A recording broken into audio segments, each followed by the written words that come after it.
if you think about a game of snakes and ladders, the technical skills, they can be ladders, but they can also turn into snakes if you end up putting a lot of time and effort into a technology that then falls off the hype curve and gets forgotten. You then can't get the work, you can't apply to the jobs. But if you put the work into the soft skills, they are always going to be ladders. They're not going to ever send you down a snake if you are learning these things. So I think that's the key difference, and a lot of people just don't realize it.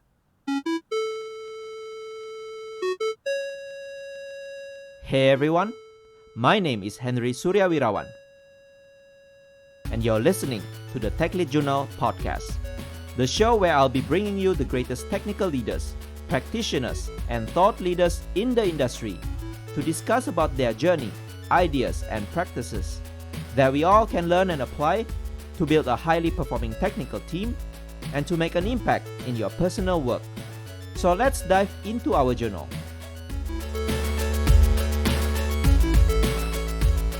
Hello, welcome to the Tech Lead Journal podcast. Today I have with me Jacqui Read. So she's the author of Communications Patterns. So Jacqui, looking forward for our conversation because I think communication is one of the core skills for not just engineers, but also all the technical people working in the tech industry. So welcome to the show. Thank you very much, and hello to everyone listening. Thank you for having me on the Tech Lead Journal. It's a pleasure to be here. Great to be part of something with so many great guests with lots of useful and interesting things to say. So Jacqui, I always love to maybe ask from you first to share anything from your career, maybe any kind of highlights or turning points that you think we all can learn from you. Well, I came from a .NET development background originally, and I think one of the turning points for me is when I moved into software architecture. That was the thing that propelled me into the architecture space. And then I entered a competition that O'Reilly run, a software architecture, Kata, which they run a couple of times a year. And since I led a team to win that in 2021, I've done quite a lot of work with O'Reilly. So I've written my book, Communication Patterns, and I've started my own consultancy as well. So I provide architecture consultancy and training, along with speaking and running workshops at international conferences. And so that move into architecture really pushed me into these more interesting spaces, really. Hey, thank you for being part of the Tech Lead Journal community. This show wouldn't be the same without your ears, and you are the reason this show exists. If you're loving TLJ and want to see it keep on growing, consider becoming a patron at techleadjournal.dev/patron or buying me a coffee at techleadjournal.dev/coffee. Every little bit helps fuel the research, editing, and sleepless nights that go into making this show the best it can be. Thanks for being the best listeners any podcast could ask for. And now, let's get back to our episode. Wow, so if you don't mind, so tell us a little bit more about this architecture kata. Sounds really interesting for those of us who probably haven't heard about it before. Okay, so the idea of an architecture kata is that as architects, we don't really get the chance to architect that many systems. And so it's a practice. So the word kata comes from the sort of martial arts, where a kata is a sequence of moves that you go through and you practice those. And so these started with the O'Reilly conferences. They started running these katas actually in person as short evening events. And then they started, when the pandemic hit, they started doing them online, and they now run them about once or twice a year. So anyone who subscribes to their online training system, so they don't just get books, they've got all the live trainings, which I do as well, but the katas are part of that. And so anyone can enter it, and you can form a team just with random other people, which is what I did, or you can bring a team along and you get a problem which you can solve. And they try to get a real life problem from a non-profit, that kind of thing. And so you can actually solve these problems and create a repository of your design. And since I won it, I've actually been a judge on it, which is really good, really interesting thing to do. So I do that normally about twice a year at the moment. That sounds really cool. So I hope for people who love doing architecture, I'm sure it's not just about monolith versus microservice, I hope. But yeah, for those of you No. who are interested, maybe you can also join this architecture kata. It's twice a year. So, Jacqui, the book that you just published, quite recent, is called Communication Patterns. So it's a little bit different than the architecture thing that you're doing. In the first place, maybe if you can elaborate the background story, right? Why do you come up with this book? Well, I was kind of pushed to think about writing a book once I won that competition because I thought, well, I looked at all the other books that the people were writing and I thought, oh, I could do that. I kind of came to the realization through winning that I did have some useful knowledge and things and useful skills. So I thought, what is really missing at the moment? And communication is kind of a big thing. It's part of the soft skills, which people tend to forget about because they're so pushed to focus on their technical skills because that's really their day job. And so I kind of realized that I had a lot of techniques and principles that I was applying, which either naturally or because I'd learned it from other areas outside of technology, because I have lots of different interests. And so putting these all together, I realized that I had a lot of things that could be summarized as patterns or anti-patterns, which are things that developers and architects and other technical people can understand because we use them in code. And so I proposed this to O'Reilly and they were really interested in it. And we've aimed the book at developers and architects primarily, but it's got plenty of useful techniques and patterns for other people who are working in tech. And in fact, one of the people who wrote some praise for it, Rebecca Parsons, let me get this correct, she said, anyone, particularly in a leadership position, should read this book to become more effective. So in her mind, anybody working sort of in technology really could benefit from the book. But my hope is that it will get technical people who otherwise wouldn't prioritize their soft skills to look into it a bit more, because it's very important when they're boosting their career. Yeah, so in preparation of this conversation, right, I actually read some parts of the book. I fully agree that this is not just for engineers or those architects, right? So it can apply to everyone, not just in tech, actually. So some of the coverage is also about general leadership principles, ways of working, and things like that. So I think I fully agree that this book can apply to any kind of roles. And I was intrigued when you mentioned that many tech people actually don't focus or don't try to improve their soft skills. Maybe in your view, why is that a challenge for tech people? I think one of the main things is that if people have any kind of learning budget at all, whether they don't get to go to many conferences, they probably don't get to go on many courses at all. And so they feel pressured really into looking at the technical skills, and probably their managers are probably expecting them to be doing a course on Kubernetes rather than a course on their communication skills. And I think it's more people don't realize that when you're looking at tech skills, they are key to our jobs. But if you think about a game of snakes and ladders, the technical skills, they can be ladders, but they can also turn into snakes if you end up putting a lot of time and effort into a technology that then falls off the hype curve and gets forgotten. You then can't get the work, you can't apply to the jobs. But if you put the work into the soft skills, they are always going to be ladders. They're not going to ever send you down a snake if you are learning these things. So I think that's the key difference, and a lot of people just don't realize it.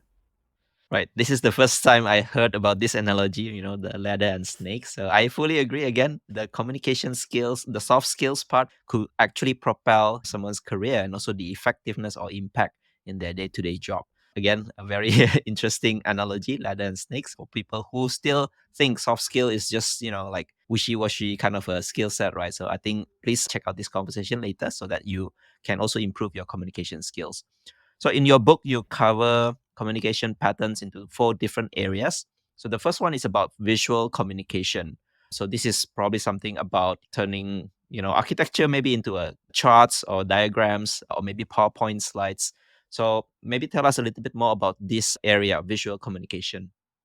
Yes, I think visual is probably one of the most important areas really to look at, because visuals are what your audience spend a lot of time looking at.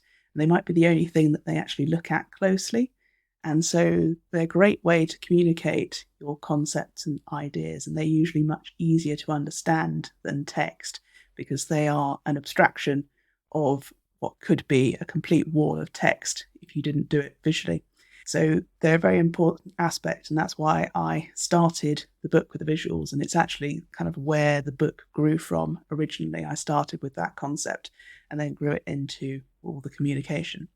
So I start with some of the foundational visual concepts, which is where any reader should make sure that they consistently are doing these things before they try out any of the other patterns and anti-patterns.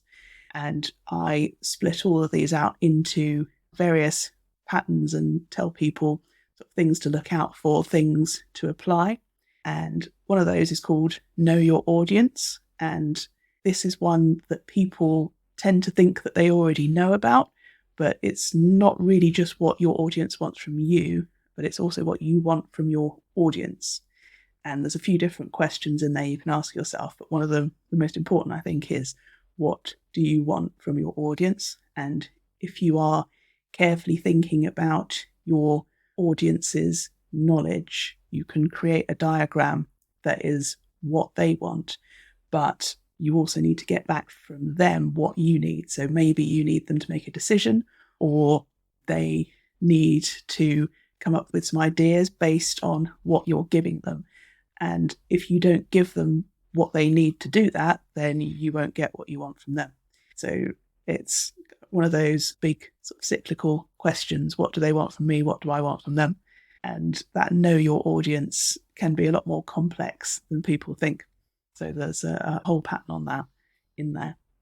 Wow, it's a great reminder, right? So it's not just what we want from the diagram, right? So also like what we want from them, right? So it could be, something about making decision or even understanding what kind of solutions that we're building. So I think that's really key because a lot of people just build diagrams, I don't know, just to tick the box, I would say.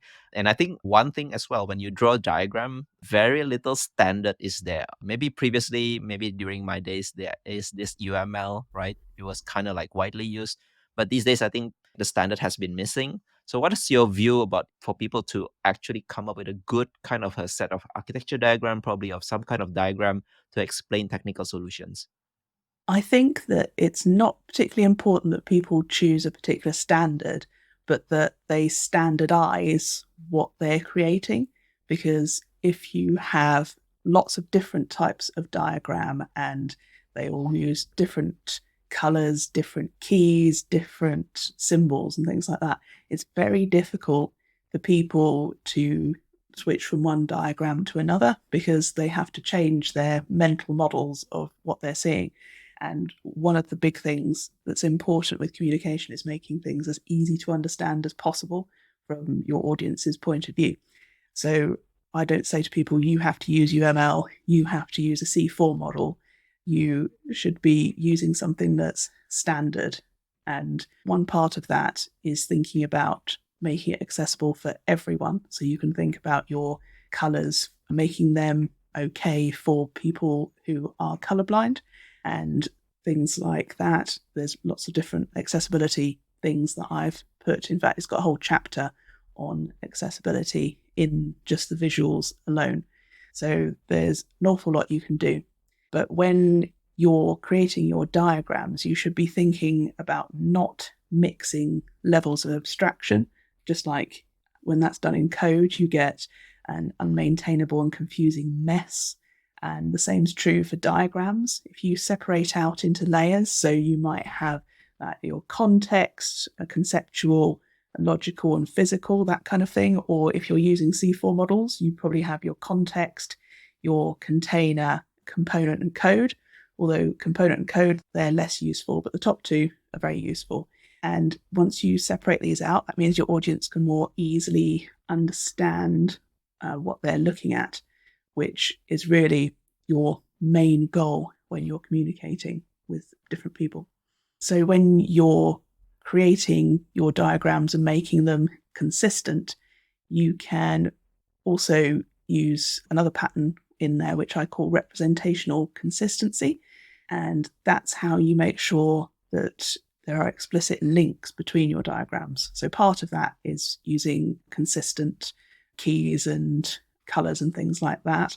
If you're using different notations like UML or a data flow diagram, you are going to have different shapes, but you need to be consistent in how you're presenting things and how you're referring to different things in your text and the colors you're using and things like that. But when you're separating things out into the different levels of abstraction, you're going to end up with more than one diagram, which is really good for getting people to understand what's in it because there's less in it, and different diagrams are going to be for different audiences as well. But you need to make sure that your audience can navigate between those diagrams and see how they fit together. And there's lots of ways you can do that. One of those is when you use identifiers in each diagram. So if you've ever used a data flow diagram, it has processes which are numbered, and data stores typically have a letter identifier for them.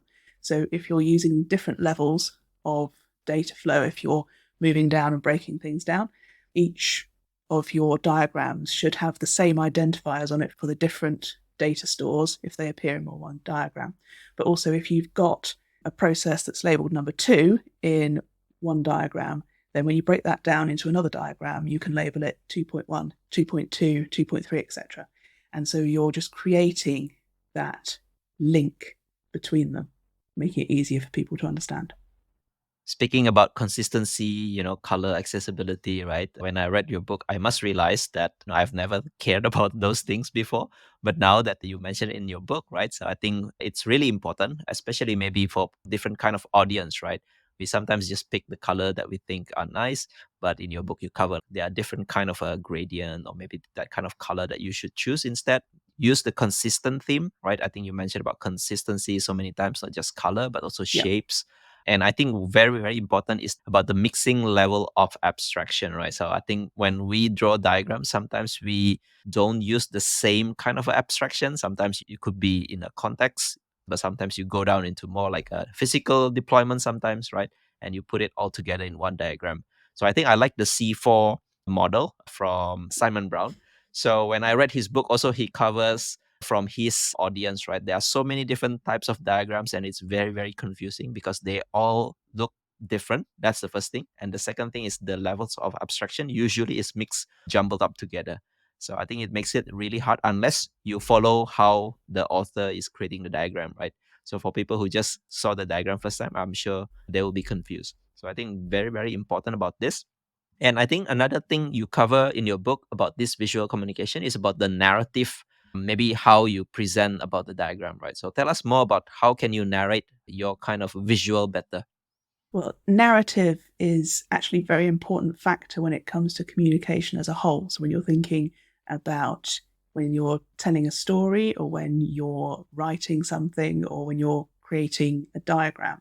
And one of the main reason for this is that we evolved listening to stories and passing information on in stories because we could speak and use language before we could write anything down. And so our brains are kind of tuned into stories. And so narrative is very useful when you're trying to get somebody to understand something, but it's also really useful in diagrams as well. And the main way that you can apply this to diagrams is when you've got those various different diagrams. As I said before, you're going to have these different kind of levels of abstraction.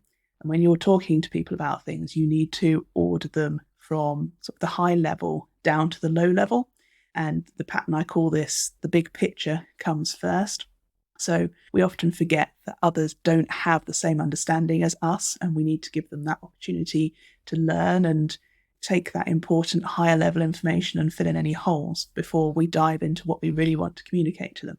So maybe you are talking about how you are specifically going to handle a small process down, and you really want to get to this low level data flow diagram that you've got, but you need to consider what information your audience needs first and maybe start all the way up at a context diagram to give people an idea of what other systems you're talking to, because that's important information when you get down to that. And so you probably need to actually go through several different diagrams or slides or just giving people other information, like it might be the constraints for the system that are important to what you're going to be talking about. And so it's important to start at that high level and go lower, because if you start right at the bottom, you're going to get lots of questions and people won't understand what's going on. They'll probably also be quite bored as well, because if you dive straight into the details, that's quite boring. So give them that big picture first, and then get down to that point so that everybody's got the information you need. Yeah, so I find this different level of views, right? So it's really important depending on your audience, which you mentioned in the beginning, right? So understand the audience and present them with the kind of view that is suitable for them. It's not like, for example, if you're talking to stakeholders, maybe don't show directly to the component or code level, because most likely they'll feel lost. And it's very, very important to actually know the audience and present them with the view that you want and narrate that such that people can understand.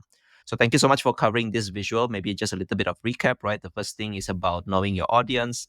Don't mix levels of abstraction. Be consistent in representing the things in your diagram, be it color, notations, and things like that.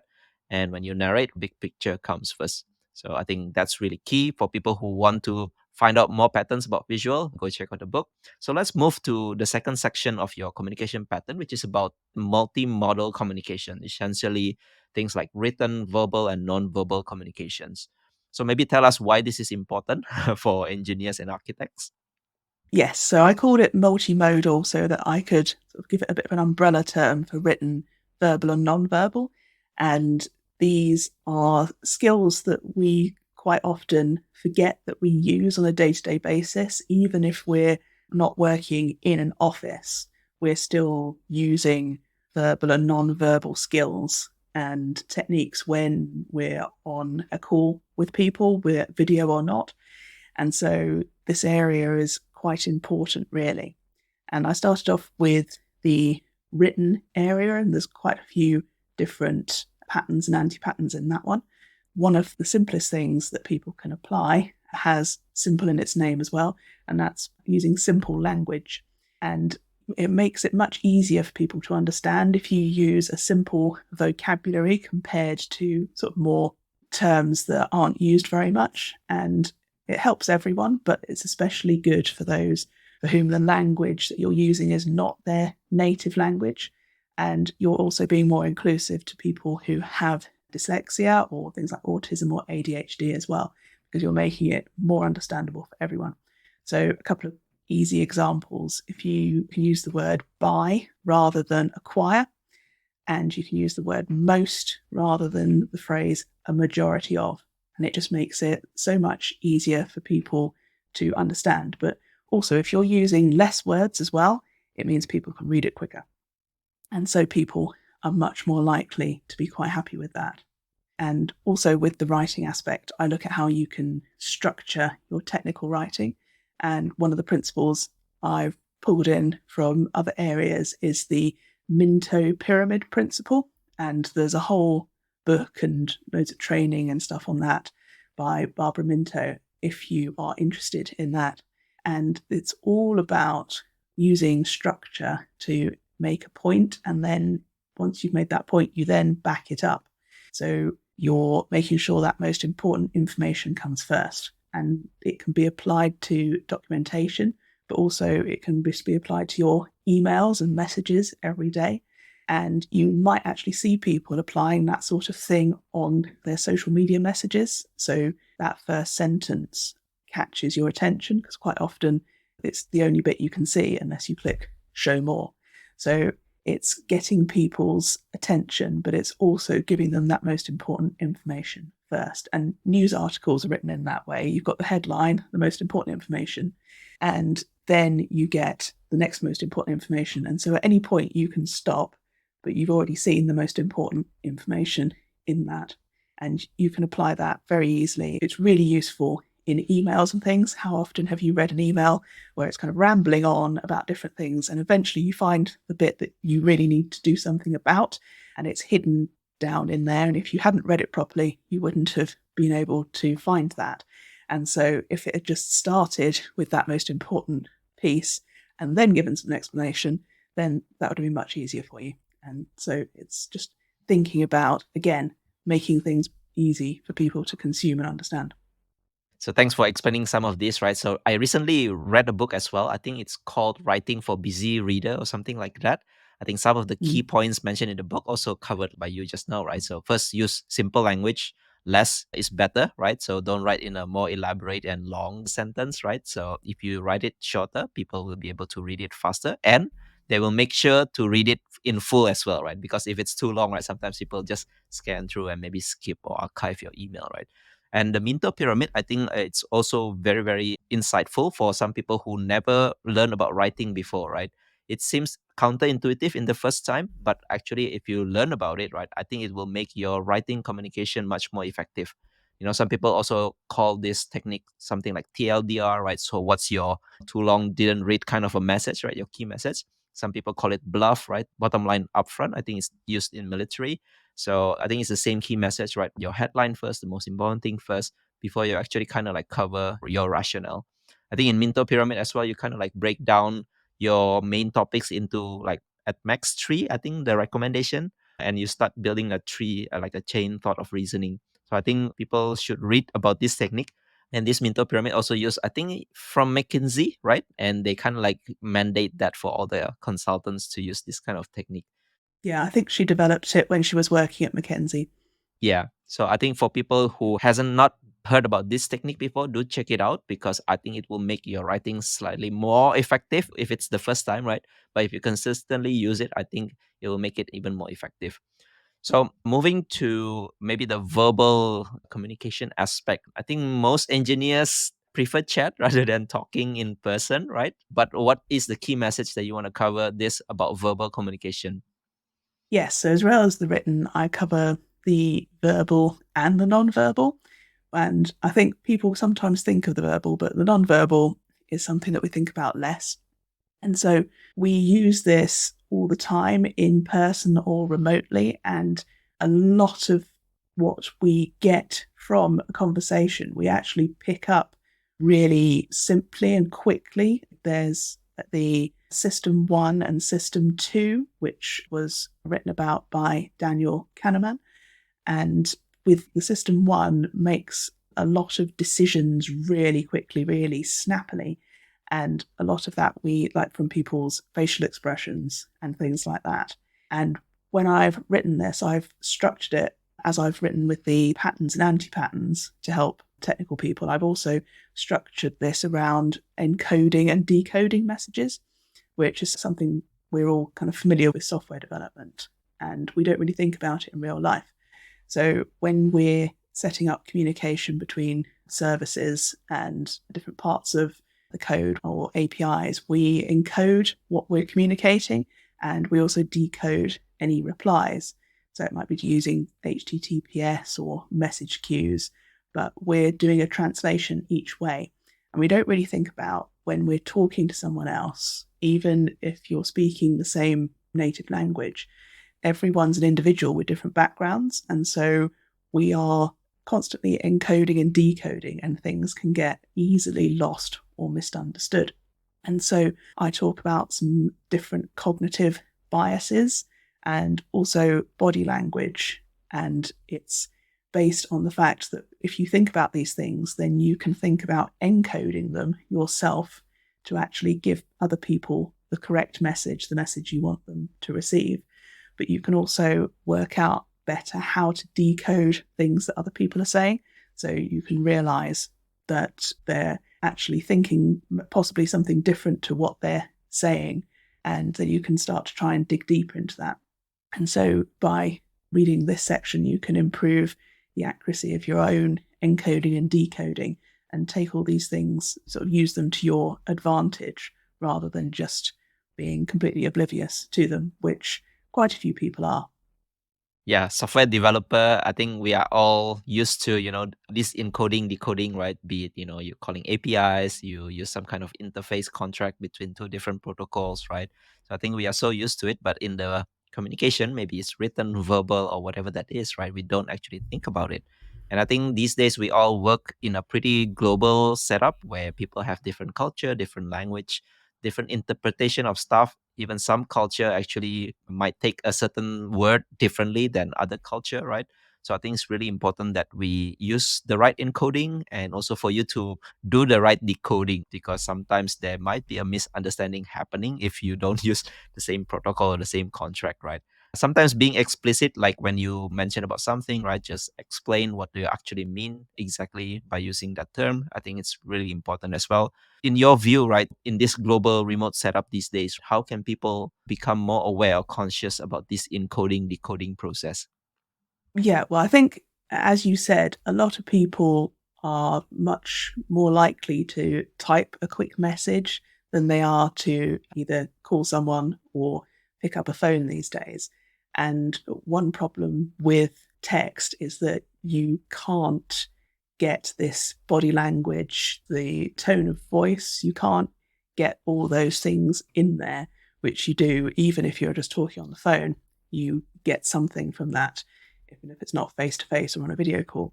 And even if you're on a video call, it's actually a lot harder to decode things from somebody on a video than it is in real life. And so when we're using all these remote forms of communication, we're making it a lot harder for ourselves, having to work a lot harder to understand each other.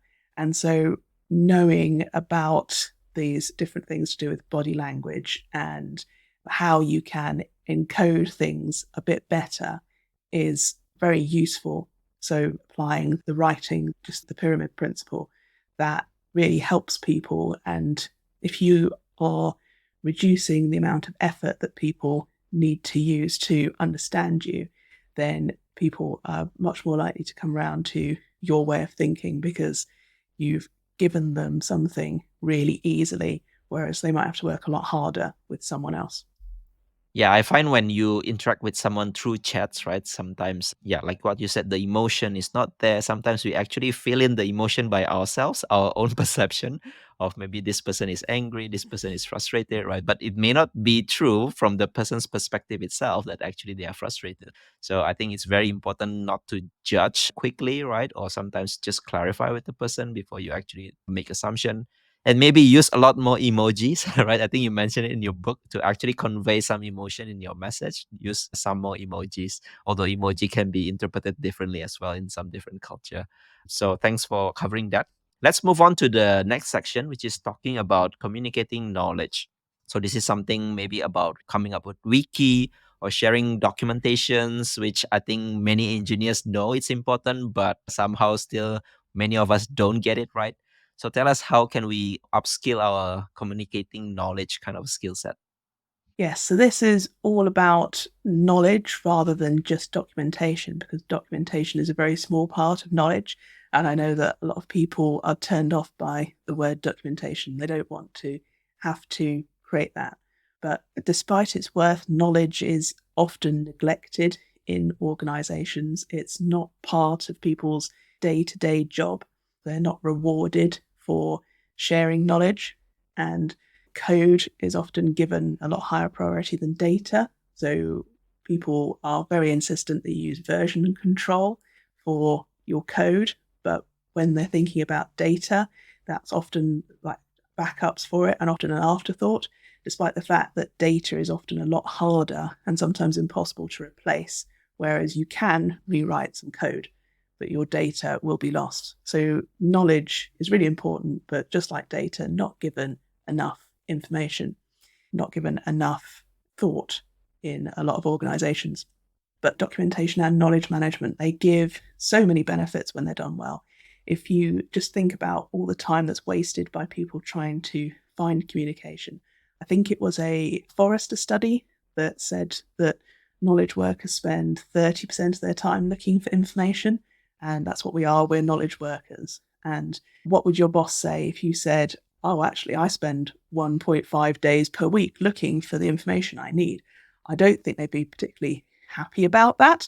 So that's why I've dedicated a whole part of this book to knowledge and how we can improve our use of it, because there are so many benefits to the way people work and the end results for products and for customers and all these other things as well. And so I cover some principles of knowledge management, and that includes one that I call perspective driven documentation.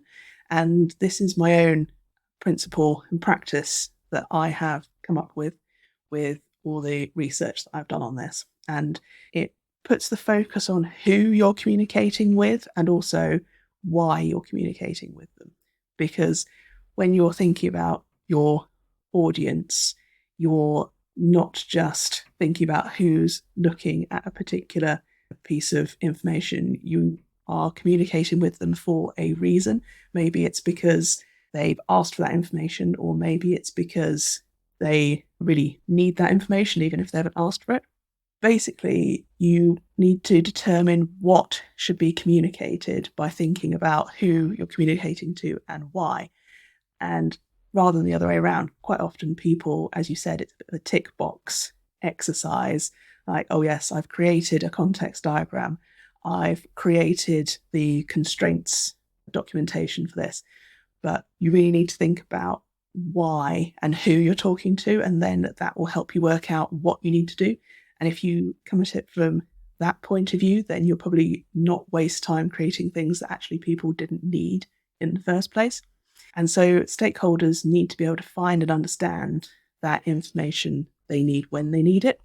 And many people are going to be in one of two situations. Either all of their information is in some sort of bloated, huge word processing document or similar, and it's difficult to find what you need, and it's difficult to version that whole huge, horrible Word document, or it's spread across many, many applications, and different teams are using different knowledge repositories, and some people have got it in a wiki, other people have got it in something like Confluence or Notion, and you inevitably end up with old data lost in sort of various legacy applications that no one wants to use anymore. And we thought we'd migrated from them, but we haven't.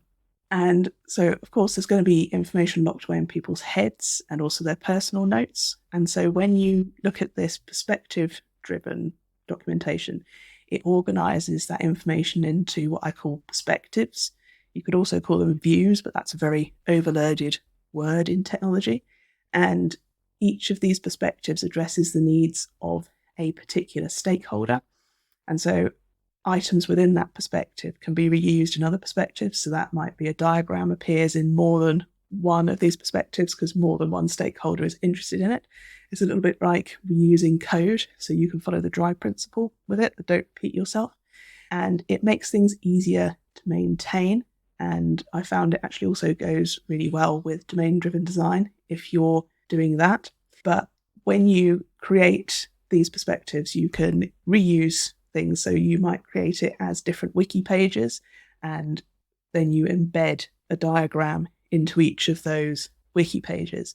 But when you're doing that, one thing to think about with this drive principle is that sometimes you don't want things to always be the same.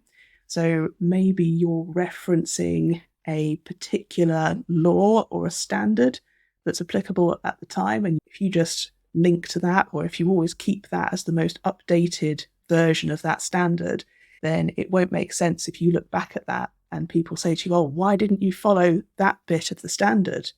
You would have to work out that it didn't exist at the time you did this part of the project. But if you keep it as this is the version of it as it was in January 2024 or whatever, then you can see that, oh, things have changed now, and so we need to make some changes.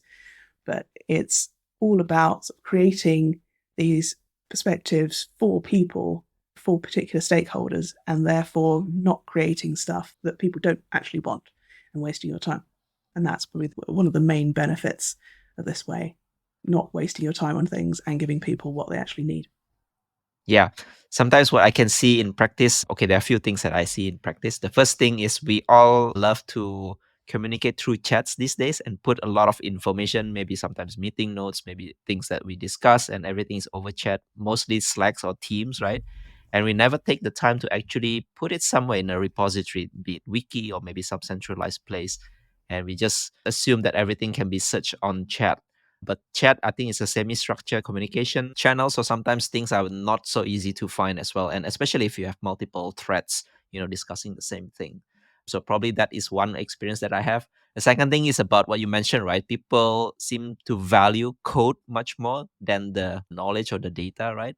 and they push engineer to always start with coding, start with coding as soon as possible. But sometimes, for example, things like requirements, or maybe even like drawing some kind of design diagram or system design diagram, is something that sometimes get neglected, and people prefer to jump straight to the code. And I think the third thing, like you mentioned, right, perspective driven documentation. Sometimes we just write documentation for the sake of ticking the box without actually knowing who will actually read the documentation. So I think those three aspects are things that I normally see in my career as well. So for people to start thinking about coming up with a good way of capturing knowledge, any kind of tips and tricks for developers to do things better on this area? I think, as you just mentioned about there being knowledge in chats and emails and things, I think that's possibly one of the worst situations you can have, when all the knowledge is locked away in places that other people can't find it. So I once heard someone talking about, they were saying, oh yes, or whenever I want the answer to a question, I just search in Slack, and quite often someone's already asked it. And that filled me with dread, because I thought, well, if someone needs that information, do they know it's in Slack? Do they have access to the Slack channels that it's in? And when does that information get archived or possibly deleted by the products you're using? And if you're doing that same thing with email, giving people information over email, then only the people who ever receive that email or get it forwarded to them ever have that knowledge. And quite often your organization will be archiving or deleting email that's maybe over a year old or something like that. And maybe you don't even know that. And so all that knowledge then gets lost, especially if those people who wrote it then leave the company.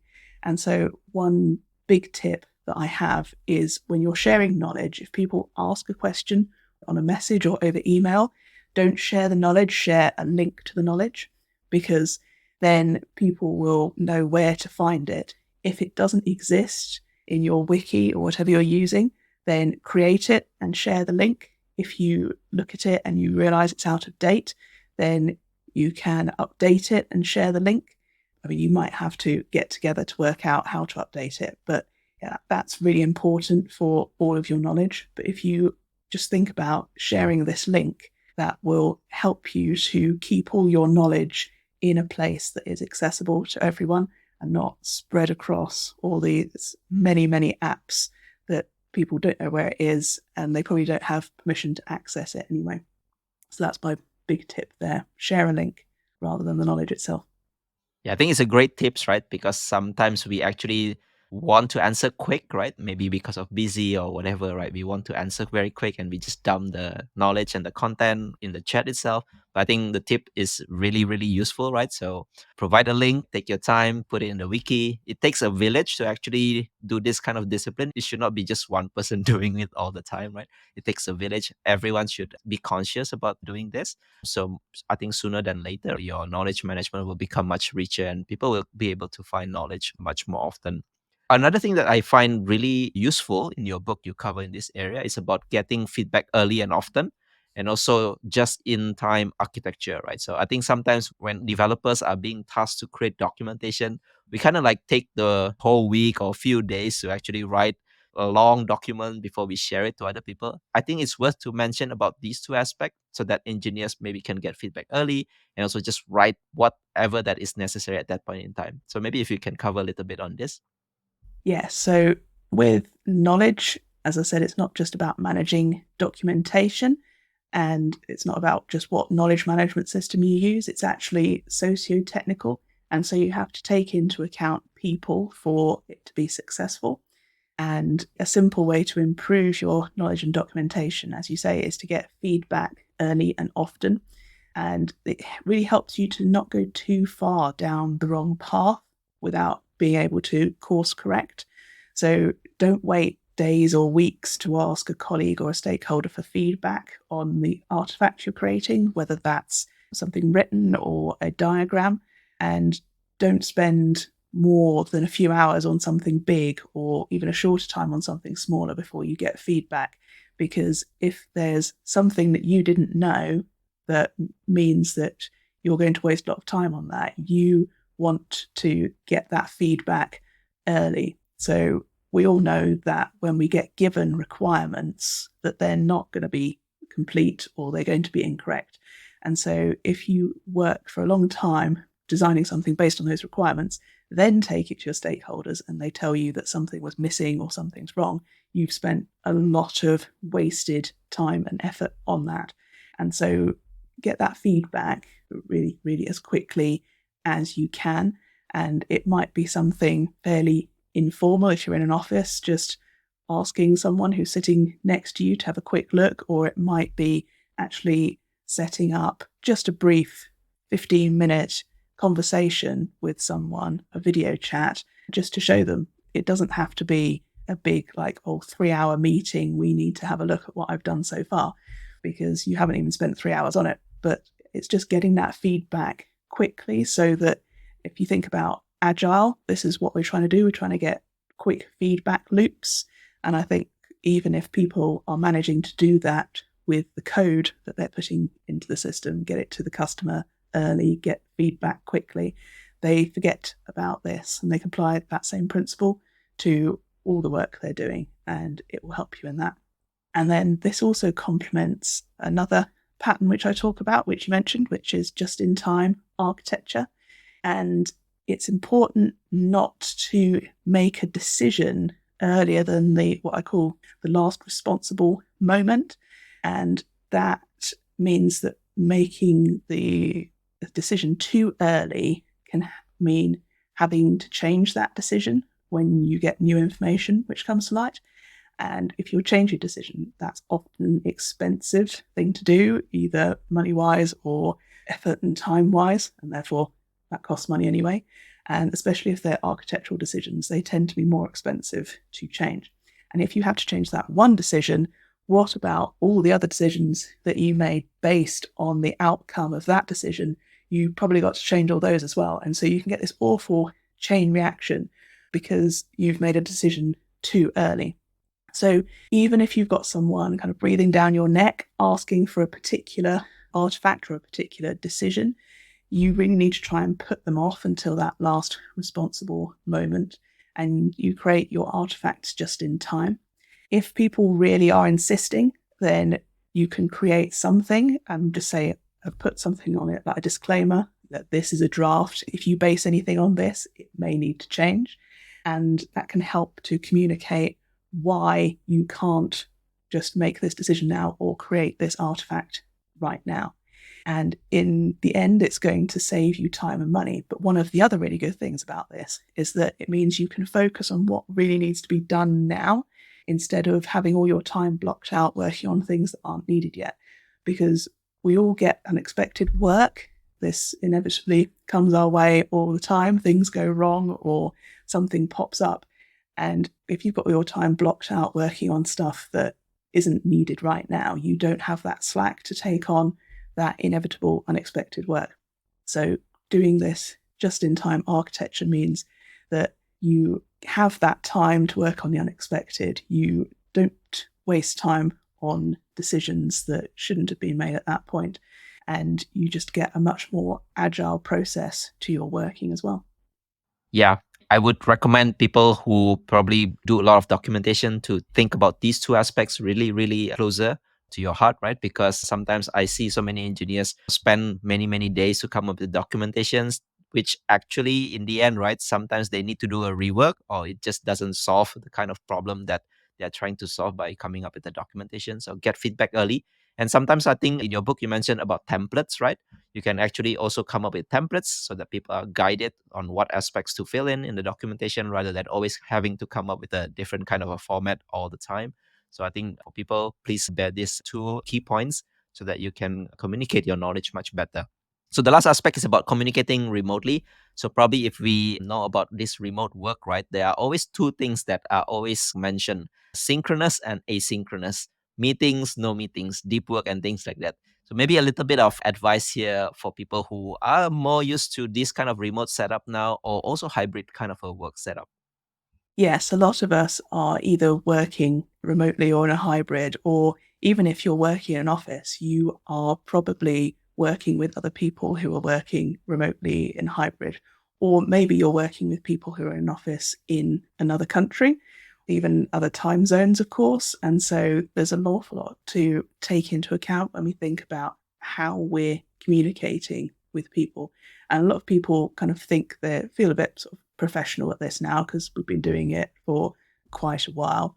But it's not really quite as simple as people think. If you consider how many companies at the moment, even ones who actually make remote communication tools, they're trying to get their employees to come back into the office for more of the time. And yet you've got other companies who are thriving as fully distributed or hybrid organizations. And it's the fact that the way in which things are communicated seriously affects people's understanding and their productivity. And people need to understand a lot to decide whether a communication method should be either synchronous, which is in real time, like a meeting, or asynchronous, where the recipients read and respond on their own timetable.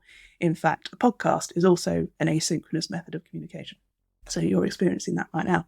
But many people don't realize how disruptive synchronous communication can be to people's work. So working out which communication should be async is vital to people getting their best work done. So, for example, synchronous activities, things that work really well synchronously, are things like generating ideas or building rapport, like team building or maybe a project kickoff. That can be good for a synchronous meeting. With asynchronous, things like reporting progress or gathering feedback. So, using things like comments on documents or architecture decision records or other forms of decision records, those can be done asynchronously.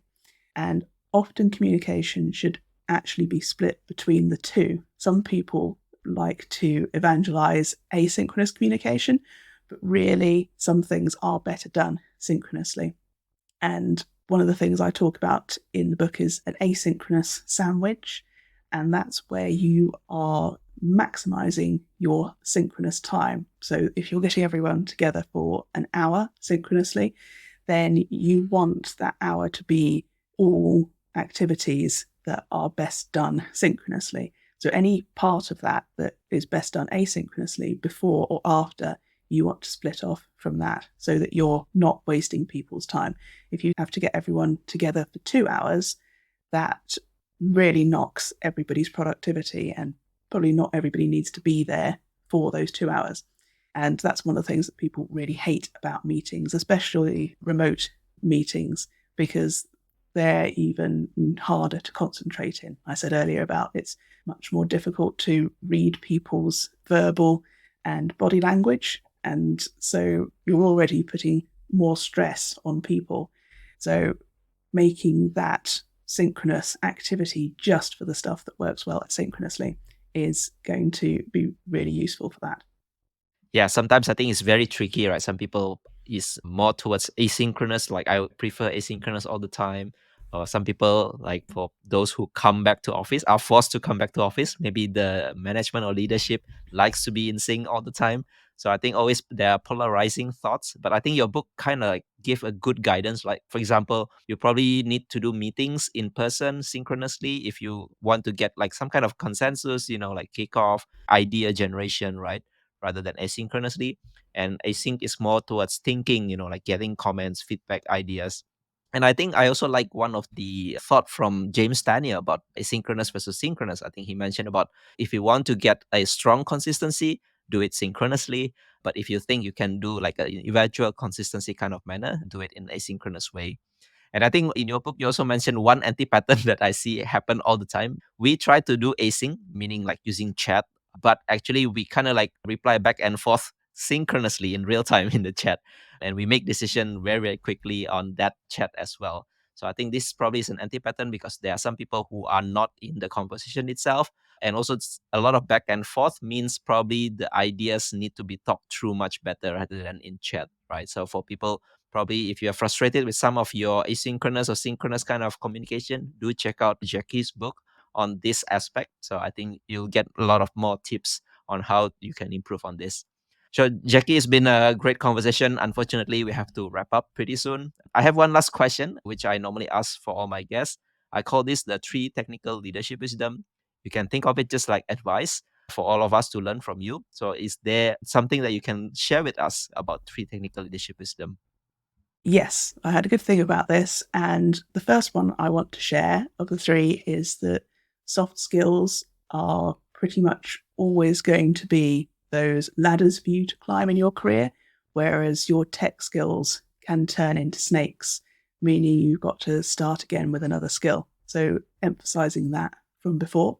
The second thing that I'd like to share is that there are always trade-offs with anything in technology, probably pretty much area in life. There's always going to be trade-offs. There's no silver bullets in technology or architecture or anything really.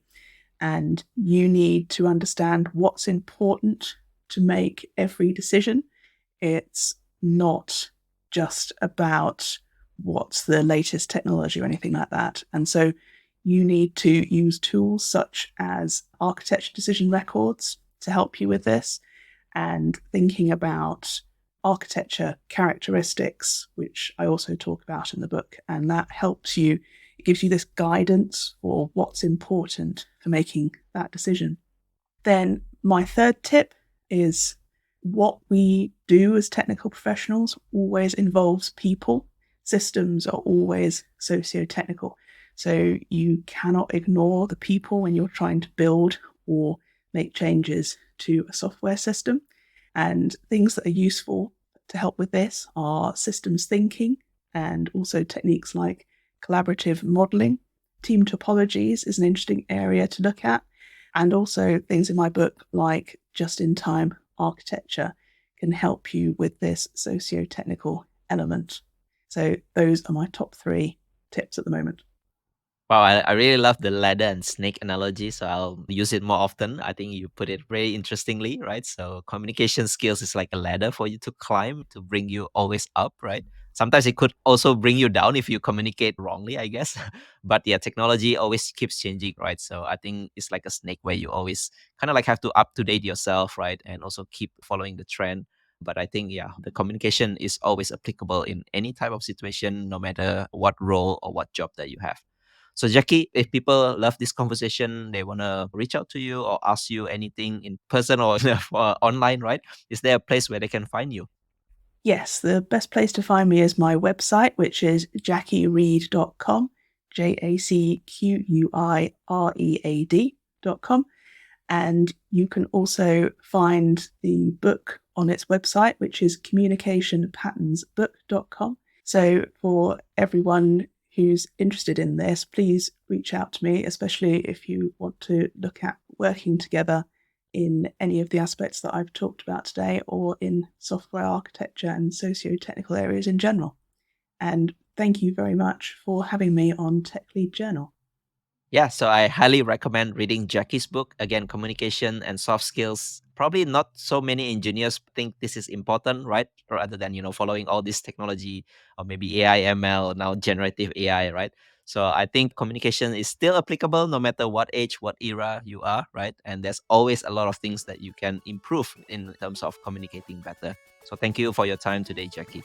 Brilliant. Thank you. Thank you for listening to this episode and for staying right until the end.